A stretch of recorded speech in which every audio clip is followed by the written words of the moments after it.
Praise the lord. ఈ రోజు దేవుని జీవవాక్యం సామెతల గ్రంథం 16వ అధ్యాయము 3వ వచనము. నీ పనుల భారము యెహోవా మీద నుంచుము, అప్పుడు నీ ఉద్దేశములు సఫలమగును.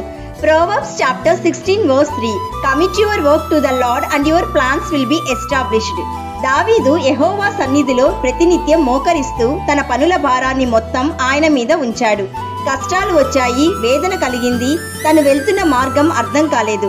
అయితే విజయం దేవుని ఆధీనంలో ఉంది కాబట్టి దావీదు సక్సెస్ అయ్యాడు. ప్రియ సహోదరి సహోదరుడా, ఈ రోజు నీ ఉద్దేశములు సక్సెస్ అవ్వాలంటే, సఫలపరచబడాలంటే, నీవు ఉన్నత స్థానంలో ఉండాలంటే మొదటిగా దేవుని యందు మోకరించి ప్రార్థన చేయాలి.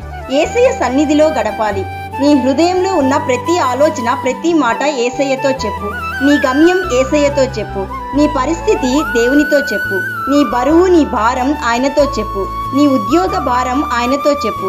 నీ వ్యాపార భారం ఆయనతో చెప్పు. నీకున్న వ్యాధి భారం ఆయనతో చెప్పు. నీ అప్పుల భారం యేసయ్యతో చెప్పు.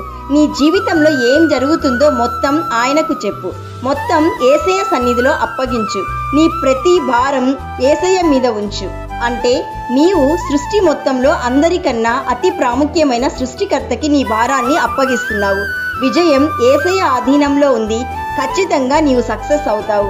నీ ఉద్దేశములు సఫలమవుతాయి. My dear friend, in all your ways acknowledge him and he will make straight your paths.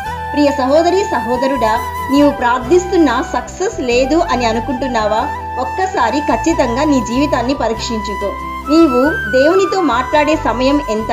ఒక్కసారి పరీక్షించుకో. కాబట్టి ఈ రోజు నుండి నీవు దేవుని సన్నిధిలో నీ పనుల భారం యేసయ్య మీద ఉంచుము, అప్పుడు నీ ఉద్దేశములు సఫలమగును. ఈ వాగ్దానం నీ జీవితంలో నెరవేరాలని మేము ప్రార్థిస్తున్నాము. విశ్వసించండి, ప్రార్థనలో ఏకీభవించండి. యేసయ్య, ఈ రోజు మాకిచ్చిన జీవవాక్యమును బట్టి నేను స్తుతిస్తున్నాము. తండ్రి, మా ఆలోచనలు వద్దు, మీ ఆలోచనలు, మీ ఉద్దేశములు మా జీవితంలో సఫలపరచండి.